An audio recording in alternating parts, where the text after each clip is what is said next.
दोस्तों, संघर्ष सबको करना पड़ता है। कोई अपने जीवन को सुधारने के लिए संघर्ष करता है तो कोई जीवन के बेहतरी के लिए संघर्ष करता है। लेकिन संघर्ष करने के समय, जो संघर्ष करने का वक्त होता है वो काफ़ी कठिन होता है। कई बार हौसला जो है आदमी का टूटने लगता है, लेकिन तब न कहीं किसी तरीके का अगर मोटिवेशन सही मिल जाए तो बहुत जल्द आदमी सफल हो जाता है। और मेरा भी ध्येय जो है यही रहता है। मेरे पीछे आप जो देख रहे हैं, और ये आप देख रहे होंगे कि बिहार सरकार का जो पशु एवं मत्स्य संसाधन विभाग है, एनिमल हस्बेंड्री विभाग, उसी विभाग के द्वारा यहाँ जो 100+5 बकरियां जैसा कि आप देख रहे हैं उसका लाभ मिला है। और इसका प्रोजेक्ट कॉस्ट जो है वो 10 लाख रुपए है। तो तमाम जानकारी आज बकरी पालन से संबंधित रहने वाली है। वीडियो को स्किप मत कीजिएगा, अंत तक देखिएगा। नमस्कार दोस्तों, मैं हूं आशुतोष और आपके अपने चैनल स्टेलर फार्मिंग पे आपका स्वागत है। दोस्तों, आज की वीडियो बकरी पालन से संबंधित रहने वाली है और हम पहुंच गए बिहार में। ये वैशाली जिला है और प्रखंड भी जो है वैशाली ही है। वहीं पे एक बस्ती है, वहीं पे हूं और यहाँ बकरी पालन का काम हो रहा है। काफी उन्नत तरीके से बकरी पालन का काम हो रहा है। और मैं बता दूं कि ये फार्म जो है दोस्तों लगभग 2018 से चल रहा है, यानी लगभग 5 वर्षों का अनुभव इनके पास है। और काफी अच्छी जानकारी आप सभी को मिलने वाली है। जो हमारे भाई अभी आने वाले समय में बकरी पालन करने की सोच रहे हैं उनके लिए, या जो अभी हाल फिलहाल में शुरू किए हैं और कहीं ना कहीं हताश हैं, निराश हैं, उन सभी के लिए वीडियो काफी इंफॉर्मेटिव बड़ा होने वाला है। वीडियो को स्किप मत कीजिएगा, आखिरी तक देखिएगा। तो आइए दोस्तों, देर न करते हुए वीडियो शुरू करते हैं। वीडियो शुरू करने से पहले एक रिक्वेस्ट है कि अगर वीडियो पसंद आए तो एक लाइक जरूर करिएगा, चैनल पर है तो सब्सक्राइब कीजिएगा।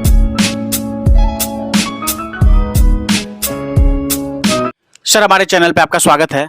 बहुत बहुत धन्यवाद कि आप हमारे घर तक आए और हम भी आपका स्वागत करते हैं कि आप हमारे फार्म पे आए। सर, अपना नाम और एक संक्षिप्त में परिचय हमारे दर्शकों को दीजिए। जी, मेरा नाम अबुल कलाम आज़ाद है। मैं पेशे से लैब टेक्नीशियन था और लेकिन बकरी पालन से प्रभावित होकर के, दूसरे लोगों का देख करके, सीख करके और जो हम बकरी पालन कर रहे हैं। मेरा जो है फार्म जो है वह वैशाली ज़िला के वैशाली प्रखंड के दाऊद नगर ग्राम में अवस्थित है। कब से बकरी पालन का काम कर रहे हैं? 2018 से शुरू किया था मैंने। कहने का मतलब कि लगभग 5 वर्षों का अनुभव आपके पास हो गया। जी बिल्कुल, 5 वर्षों का अनुभव हो गया। अभी सर बात करें आपके फार्म में टोटल जो जानवर हैं, पहले तो देखने से ये लगता है कि मिक्स ब्रीड की फार्मिंग करते हैं। ब्लैक बंगाल भी है, बरबरी भी है, सिरोही भी है जी। और कौन कौन से ब्रीड हैं और टोटल कितनी बकरियां हमारे दर्शकों को बताइए। जी, हमारे पास अभी 3 ही ब्रीड है, सिरोही, ब्लैक बंगाल और बरबरी। ये मुख्यतः यही 3 ब्रीड आपके फार्म में है? जी, यही 3 ब्रीड है हमारे फार्म में। और लगभग संख्या क्या होगी सर? संख्या हमारे पास जो है 38 मॉडल ब्रीड है और 20 खस्सी जो है तैयार है कुर्बानी पर्पस के लिए। और किड्स जो है वो 20 के आसपास किड्स भी है। लगभग ये जो फार्म आपका बना हुआ है, कितना एरिया कितना होगा? ये हमारा जो फार्म बना हुआ है, जो हमारा इंटरनल सेक्शन जो है अंदर वाला वो 3000 स्क्वायर फीट का है। फिर बाहर में ये जो वो सारा टाइप का है, बरामदा जिसको बोलते हैं, वो है लगभग 1200 स्क्वायर फीट का।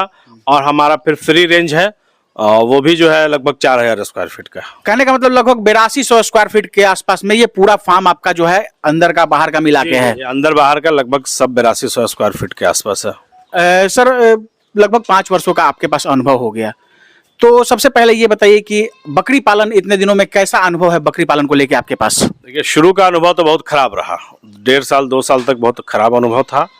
लेकिन 2 साल पहले से, 1 साल कोरोना में भी बहुत अच्छा नहीं रहा क्योंकि पूरा मार्केट ही कोलैप्स कर गया था। लेकिन 2 साल से 2021 से 2022 2023 इसमें जो है हमारा बहुत अच्छा एक्सपीरियंस है। हम जो ऐसे खस्सी तैयार करके नहीं बेचते हैं, छोटा खस्सी तैयार करके हम जो है बड़ा कुर्बानी पर्पस में ही बेचते हैं। पिछले साल सबसे हाईएस्ट मेरा 60,000 रुपये का खस्सी बिका था और जो सबसे लो कॉस्ट का खस्सी था वो 25,000 रुपये का था। लगभग हमारे पास पिछले साल 15 खस्सी हमने बेचा। और जो पाठी होती है वो हमारे यहाँ रह जाती है, हम उसी को जो है अपना ब्रीडिंग के लिए इस्तेमाल करते हैं। हाँ, ब्रीडिंग के लिए डेवलप करते हैं। दोस्तों, एक चीज यहाँ मैं बताऊंगा आप सभी को, हमेशा हर वीडियो में मैं कहता हूँ, जैसा कि सर बता रहे हैं कि लगभग शुरू का जो समय हो सभी के लिए, लगभग उसमें ये लाइव स्टॉक का काम नया होता है तो सब के लिए जो है वो सीखने वाला होता है, कहीं नुकसान होता है। लेकिन यही समय है जिसमें आप अपने हौसले को टूटने मत दीजिए, और अगर 1.5-2 वर्षों तक अगर आप टिक गए बकरी पालन में तो आप टिक जाएंगे। लेकिन कई बार होता है कि 6 महीने 8 महीने करने के बाद लोग हतोत्साहित हो जाते हैं और बकरी फार्म जो है, अपना गोट फार्म जो है वो बंद कर देते हैं, और कहीं ना कहीं ये आपके लिए नुकसान का भी कारण बनता है और आप जिंदगी में आगे नहीं बढ़ पाते हैं। और सर, अगर फार्म बंद भी हो रहा है तो औसत यही देखा जाता है 6-8 महीने में लोग फार्म बंद कर देते हैं। बिल्कुल हताश होकर के लोग बंद करते हैं। किसी भी फार्मिंग को स्टार्ट करने के लिए या किसी भी धंधे का एक मूल मंत्र है 3 वर्ष।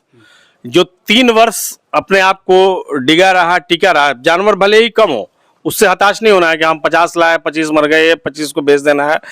एकदम नहीं, वही 50 एक दिन जो है 100 और 150 और 200 के रूप में परिवर्तित होगा। हम मेरे साथ भी वही हुआ जी, मेरे साथ भी वही हुआ। सर, अभी और बात करेंगे, लेकिन अभी हम जैसे ही आप उधर आए आपके फार्म के अंदर में, तो देखे जहां आपका चाफ कटर रखा हुआ है, चारा काटने वाली कुट्टी मशीन है, वहीं पे देखना है कि बिहार सरकार का योजना का जो है विस्तृत जानकारी दिया हुआ है। तो क्या लाभ भी आपको मिल गया है? जी बिल्कुल, शुरुआत तो मैंने सेल्फ से किया था, लेकिन हमको जो है 100+5 का लाभ भी मिला हुआ है, और बहुत अच्छी योजना सरकार के द्वारा आई, जिससे हमने इसको विस्तृत रूप दे दिया। पहले तो हम एकदम छोटे से रूप में 1000 स्क्वायर 1200 स्क्वायर फीट में हमने स्टार्ट किया था, लेकिन जो सरकार के अनुरूप हमने फॉर्म का डेवलप किया। डेवलप करने के बाद जानवर लाए, फिर भी हमारी कुछ जानवर मर गई थी, लेकिन फिर भी अभी हम बेहतर स्थिति में हैं। तो 100+5 का उस समय क्या प्रोजेक्ट कॉस्ट क्या रहा होगा सर? 10 लाख रुपए का प्रोजेक्ट कॉस्ट था, जिसमें 5 लाख रुपए अनुदान था। यानी 50% सब्सिडी थी और 50% आपको चुकाना था। जी जी बिल्कुल। एक कंफ्यूजन लोगों में हो जाता है कि बैंक लोन, तो बैंक लोन वो अपने किसान की जिम्मेदारी होती है, लेकिन हमने सेल्फ में किया था, स्वलागत से किया था। तो मैंने 2 पार्ट में मैंने इसको किया। नियमित एक बार में शेड बनाना है, फिर आपको पैसा मिल जाएगा सरकार के यहाँ से। फिर दोबारा आप जब जानवर परचेज करेंगे तो फिर आपको वहाँ से पूरी राशि आपको 5 लाख रुपए की 2 बार में मिल जाती है। सर, ये वीडियो जो है बहुत सारे लोग देश के अलग अलग हिस्सों से देख रहे हैं। कई तो ऐसे हमारे दोस्त हैं जो गल्फ कंट्रीज से भी आपको देख रहे हैं, और उनको भी कहीं ना कहीं योजना है कि बकरी पालन अपने परिवार के साथ रह के जीविकोपार्जन के लिए अपनाया जाए और अपने परिवार के साथ ही अपने राज्य, अपने प्रांत में रहें। तो उन सभी के लिए, उनके सभी से के सहूलियत के लिए सवाल मैं आपसे कर रहा हूँ कि जो आपको योजना का लाभ मिला, तो क्या डॉक्यूमेंट वगैरह क्या रिक्वायर थे, वो थोड़ा सा विस्तार से हमारे दर्शकों को बताइए। जी, उसमें आधार कार्ड, पैन कार्ड, आवासीय और एलपीसी या जो आपकी ज़मीन है भूमि संबंधित, चूँकि जब बराबर करेंगे आप 100+5 का, तो उसमें 1 एकड़ भूमि कम से कम आपके पास होनी चाहिए, जिसमें चारा लगाने की व्यवस्था होनी चाहिए। और 20+1 में जो है आपको 1800 स्क्वायर फीट की जगह की आवश्यकता पड़ती है। 600 स्क्वायर फीट का कंस्ट्रक्शन चाहिए, और 1200 स्क्वायर फीट का आपका खुली जगह चाहिए, जहाँ बकरी को टहलने के लिए चाहिए। तो इसी तरह से इसके गुणक में आप 20, 40, 60, 80, 100 जो करेंगे, तो ये सरकार की योजना में इसी को बढ़ाते लेना है। और यही सब मुख्यतः ध्यान में रखनी है बातों को। मुख्यतः ध्यान में रखनी है। ध्यान में रखने योग्य और बातें होती हैं कि फॉर्म में जो है टीकाकरण सबसे महत्वपूर्ण होता है। टीकाकरण, वैक्सीनेशन। बकरी में एक बहुत बड़ी खराबी है, बीमार अगर हो जाएगी तो उसको बचाना मुश्किल है, क्योंकि इसका बड़े जानवर और इसके सिम्टम में काफ़ी फर्क होता है। बड़े जानवर 3-4 दिन तक सरवाइव करते हैं, लेकिन बकरी हमारी अगर भी इन्फेक्शन हो जाएगा तो वो 3-4 दिन नहीं, 3-4 घंटा भी बहुत मुश्किल से सरवाइव करती है। इसलिए उसका बचाव प्रिवेंटेशन है। प्रिवेंटेशन के लिए हमको केवल और केवल वैक्सीनेशन, जो उसका शेड्यूल्ड है, 3-4 तरह की वैक्सीन पड़ती है, उसके अनुसार उसके अनुरूप वैक्सीनेशन होगा तो किसी को भी नुकसान नहीं होगा। और सर, जैसे ये भी ऐसा होता है क्या कि हाँ, जो ट्रेंड रहेंगे, जो स्किल्ड रहेंगे, जो प्रशिक्षित रहेंगे, उन्हीं को योजना का लाभ मिलेगा? हाँ, एक है उसके योजना के चयन में, सरकारी योजना के चयन में इस चीज़ को भी देखा जाता है। तो हमारे वैशाली जिला में रूट सेट है, कृषि, देश के अलग अलग हिस्सों में कृषि विज्ञान केंद्र भी हैं, तो वो हर जगह है, हर जिला में है। हर जिला में कोई ना कोई जिला जो है, बैंक जो है जिले को गोद लेता है एग्रीकल्चर डेवलपमेंट के लिए। उसने वो अपने सेस का 2% उस पर खर्च करता है। तो हमारे वैशाली जिला में रूट सेट है। मुजफ्फरपुर में सेंट्रल बैंक की योजना है, चलाता है। हमारे वैशाली जिला में कृषि विज्ञान केंद्र है। तो कृषि विज्ञान केंद्र में लगभग हर जिला में छोटे छोटे स्तर पे एक सेंटर खुला हुआ है, वहाँ से भी प्रशिक्षण का कार्य चलता है, और उन्हीं का सर्टिफिकेट वैलिड होगा। सीखने के लिए आप कहीं भी सीख सकते हैं, लेकिन अगर इस योजना में आपको उसका वेटेज लेना है प्रशिक्षण का, तो वो सरकारी जो भी संस्था है उससे जो आप प्रशिक्षण ले करके आपका जो प्रमाण पत्र होगा उसका वेटेज मिलेगा। कहने का मतलब है कि बस सर्टिफिकेट आपको खोजते हैं, लेकिन जानकारी अगर चाहिए तो आपको कहीं जो जानकार आदमी है वही जानकारी दे सकते हैं, क्योंकि अगर आप सरकारी माध्यम में जब ट्रेनिंग लेने जाएंगे तो वहाँ देखेंगे कोई वैसी क्वालिटी की जानकारी नहीं मिल पाती है। तो ये सब चीज़ें हैं, ये सब डॉक्यूमेंट रिक्वायर हैं जो हमने सर से पूछा है, और आशा है कि आप इस संबंध में आपके डाउट क्लियर हो गए होंगे। सर एक चीज़ और, ये जो 5 लाख रुपए जो है वो लौटाने रहते हैं, क्या इसका रेट ऑफ इंटरेस्ट होता है? नहीं नहीं, दो तरह से फार्मिंग सरकार की योजना है, एक बैंक लोन के माध्यम से और एक स्वलागत से। तो जो सरकार बैंक लोन करा करके नहीं देती है, जब हम अप्लाई करते हैं उसी समय में उसमें फॉर्म फिलअप करते हैं, तभी एक बॉक्स होता है कि स्वलागत से करना है या बैंक ऋण से करना है। तो वो आपकी जिम्मेवारी है। अगर बैंक ऋण आप लिख देते हैं तो बैंक ऋण आपको कराना है। अच्छा, वो सरकार करा करके नहीं देती है। स्वलागत है तो बेहतर स्वलागत ही होता है, ताकि उसमें बैंक का लफड़ा नहीं है और आसानी से आपका कार्य आगे बढ़ जाएगा। और उसमें जो अगर कोई बंदा बैंक लोन के माध्यम से अगर वो सक्सेस हो जाता है तो उसका तो 7 कृषि एग्रीकल्चर का 7% है इंटरेस्ट, रेट ऑफ इंटरेस्ट, उसी हिसाब से उसको चुकाना है। तो दोस्तों ये अनुदान से संबंधित जानकारी थी। अब आते हैं सर, जो बकरी पालन आप करते हैं तो क्या फीड मैनेजमेंट इनका क्या होता है? और फीड मैनेजमेंट में हम दलहनी भूसा खिलाते हैं, और इस 600-700 ग्राम भूसा एक बकरी खाती है, और आधा किलो दाना।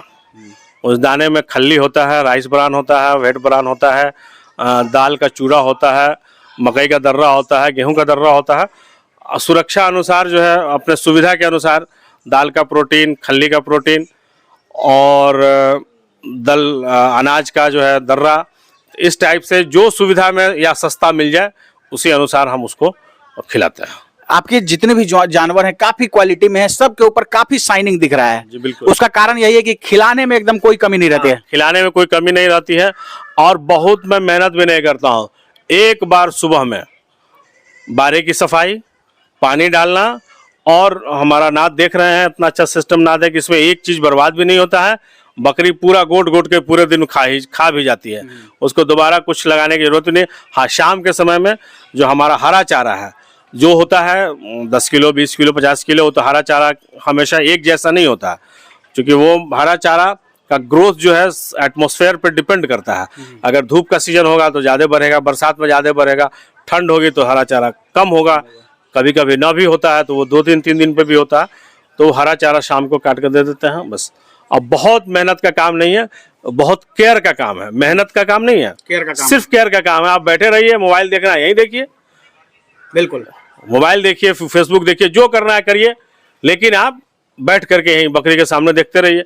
और पेट खराब हो गया तो जो उसकी दवाई है उसकी दवा दे दीजिए, किसी को बुखार आ गया, छींक आ गया, जो उसकी दवाई है उसको लगा दीजिए। तो इसके लिए सबसे बेहतर जो लोग नए करने वाले हैं, जो पहले से लोग किए हुए हैं, जो ट्रेंड है, जिनके पास सबसे लंबा अनुभव है, उनसे मिलिए, वहाँ रहिए, वहाँ 4 दिन कैसे काम हो रहा है। थ्योरी तो कोई भी पढ़ा सकता है, किताबी ज्ञान कोई भी दे सकता है, लेकिन प्रैक्टिकल आपको फील्ड पे ही मिलेगा, प्लॉट पे ही मिलेगा। आपको कोई भी किताब पढ़ करके प्रैक्टिकल नहीं हो सकता है। अगर आप झाड़ू दे सकते हैं कि नहीं दे सकते हैं, या हम फार्म किए हुए तो हम कैसे झाड़ू देते हैं। अब इतने दूरों में हमारा 6000-7000 स्क्वायर फीट का है, हम 1 घंटे में हमारा पूरा झाड़ू दिला जाता है।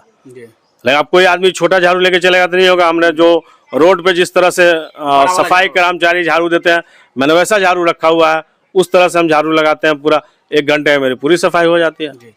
अभी सर जैसे हम ये अभी आप फीड ट्रे की बात कर रहे थे, तो ये काफी जुगाड़ तकनीक से बनाया गया और काफी दिमाग लगा के बना है, मजबूत भी है और पैसे भी कम खर्च होंगे जो बाहर जो लेने जाएंगे। इसके बारे में थोड़ा सा बताइए। जी, पहले मैंने शुरुआत की थी, वो आप इस तरफ देख रहे हैं, ये काफी महंगा आया था।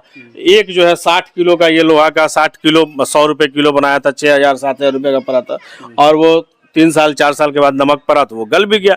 लेकिन ये जो है हमारा 1 साल हो गया है, 1 साल में इसमें सबसे लो कॉस्टिंग है।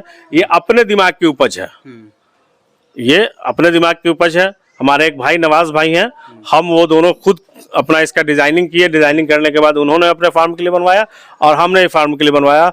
इसमें बकरी सिर्फ मुंह जाएगा, पैर भी नहीं जाता है, और एक जो है फील्ड इसमें का कुछ भी बर्बाद नहीं होता। खर्च वगैरह कितना हुआ सर इसमें?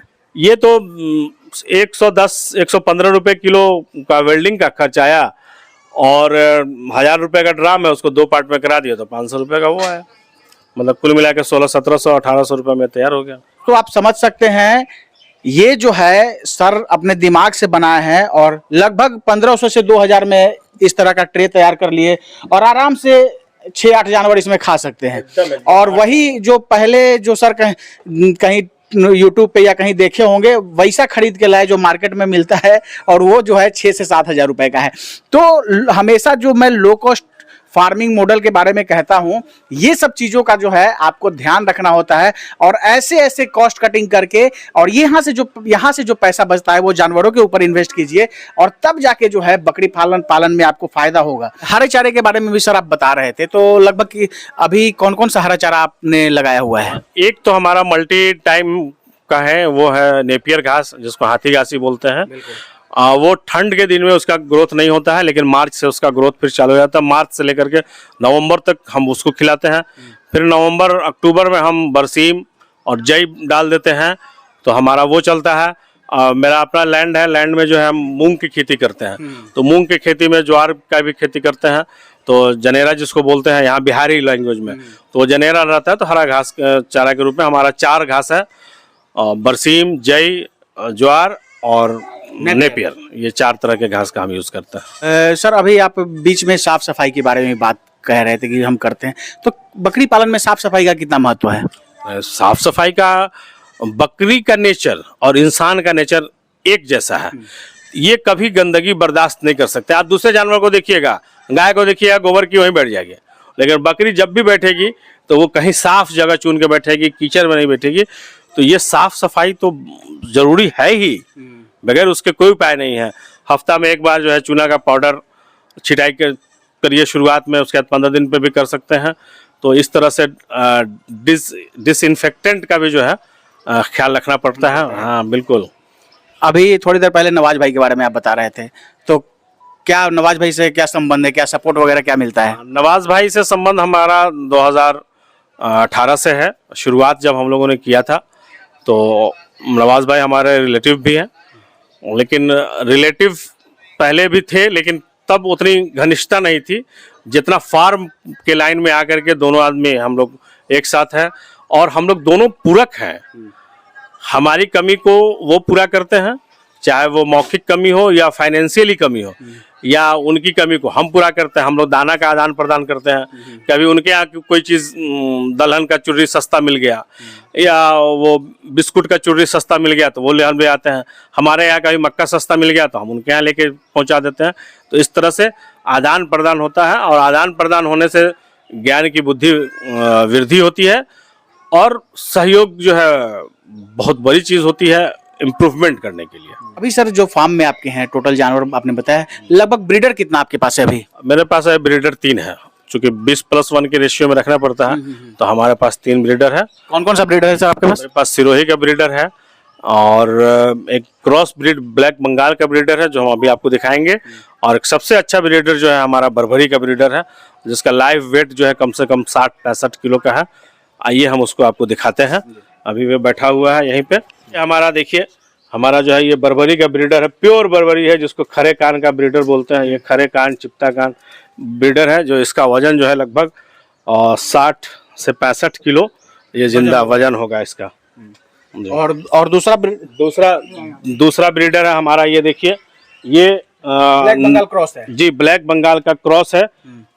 ये आयातित है, ये अपने फॉर्म का नहीं है।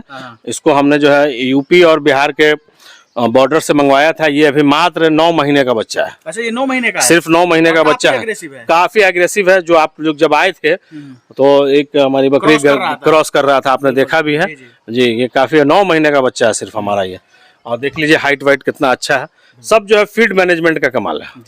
अभी सर हम देख रहे हैं कि उस साइड जो है पीछे में आप कुछ मुर्गी भी पाले हुए हैं। जी, हमने शुरुआत की थी 10 मुर्गी के कड़कनाथ से और काफी अच्छा रिजल्ट रहा। वो हम जो है ऑर्गेनिक अंडा तैयार करते हैं। हाँ, बिल्कुल। जो ये इसका जो बीट वगैरह होता है उसी पे आप पालते हैं? बिल्कुल इसी के बीट पे। और हमारे पास 2 गाय है, 2 गाय का गोबर जो होता है दोनों को मिला करके डालते हैं। इससे जो कीड़ा उत्पन्न हो जाता है रात भर में, लगभग मेरे पास तो काफी अच्छी संख्या में मुर्गी थी, 400-500, लेकिन धीरे धीरे भाई लोग आते गए और हम सेल करते चले गए। एक चीज और मैं बताता हूँ कि हमने 400 मुर्गी जो बढ़ाया था वो सिर्फ और सिर्फ 10-12 कड़कनाथ से हमने उसको डेवलप किया था। क्योंकि हमारे मेरे जीजा जी है मुजफ्फरपुर में, उनका डबल डायमंड करके हैचरी है, तो उनका हैचरी तो काफ़ी बड़ा है, प्रतिदिन 50,000 बच्चा वहाँ से निकलता है। तो वही हमको सुविधा मिली, बच्चा अंडा 40-50 अंडा जाके वहाँ रखाते थे और ले आते थे, तो 10 बार में हमारे पास 400-500 मुर्गी हो गई थी। तो जिसमें हम 2-3 मुर्गी तो हम नवाज भाई को भी दिए हम इस तरह से, और 500-600 रुपये पीस मुर्गी, 700-800 रुपये पीस मुर्गा भी बिक जाता है।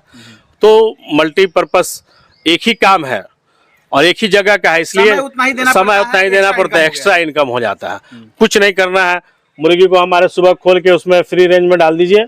ये 7 फीट हाइट का जो है ये मेरा जाल लगा हुआ है, पानी डाल दीजिए एक डब्बे में, और वो अनाज में होल अनाज जैसे धान, गेहूं, मक्का, चना या जो सड़ा हुआ अनाज अगर कभी मिल गया तो वो मुर्गी के लिए, फ्री रेंज मुर्गी के लिए जो सड़ा हुआ अनाज होता है जिसमें घुन तुन लगा होता है वो और बेनिफिट का है, क्योंकि घुन में भी जो है काफ़ी जी गेहूं में जो कीड़ा होता है या मकई में, तो वो जो है प्रोटीन और कैल्शियम युक्त कीड़ा होता है, वो मुर्गी के लिए बहुत रामबाण है। और उससे जो अंडा तैयार होगा वो इंसान के लिए रामबाण कई गुना में जो है उसको कह लिया जाए तो हो जाएगा। हमने इस पर जो है बहुत अच्छा इस अंडे का रिसर्च किया हुआ है मैंने।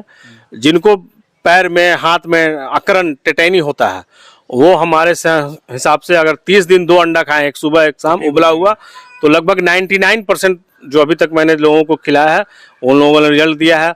कुष्ठ के मरीज को भी इसका अंडा बहुत फायदा करता है, उनको एनर्जी डेवलप करने में बहुत अच्छा है। वैसे व्यक्ति जो हार्ट के पेशेंट हैं, शुगर के पेशेंट हैं, तो उसके लिए तो इसका कड़कनाथ मुर्गी का मीट भी और अंडा भी फायदेमंद है, क्योंकि इसमें कोलेस्ट्रॉल की मात्रा न के बराबर होती है। इसका मीट जो है बिल्कुल काला होता है, आयरन बहुत अधिक संख्या में मौजूद होता है और टेस्ट भी अच्छा होता है। बहुत बहुत धन्यवाद सर, समय देने के लिए और जानकारी देने के लिए। आपका भी बहुत बहुत धन्यवाद कि आप हमारे घर तक आए, पटना से चल के हमारे घर तक आए, इसके लिए हम आपका तहे दिल से शुक्रिया अदा करते हैं। और आपके माध्यम से एक चीज़ और बता दें अंतिम में, अगर किसी भी भाई को करना है तो मेरा नंबर आएगा इस पर, वो हमको कॉल कर सकते हैं। एकदम 24 आवर जो है उनके लिए हमारी सेवा चालू रहेगी। दोस्तों ये थे अबुल कलाम सर, काफ़ी अच्छे से चीज़ों को एक्सप्लोर करके जानकारी दिया। फिर भी हो सकता है हमारे से कोई प्रश्न पूछने से रहेगा या आपके अंदर कोई डाउट है तो कमेंट कीजिए, उसका जवाब मैं दूंगा। दोस्तों आशा ये वीडियो आप सबको काफ़ी पसंद आई होगी, अगर पसंद आए तो एक लाइक जरूर करिएगा, चैनल पर नए तो सब्सक्राइब कीजिएगा। Thank you for watching.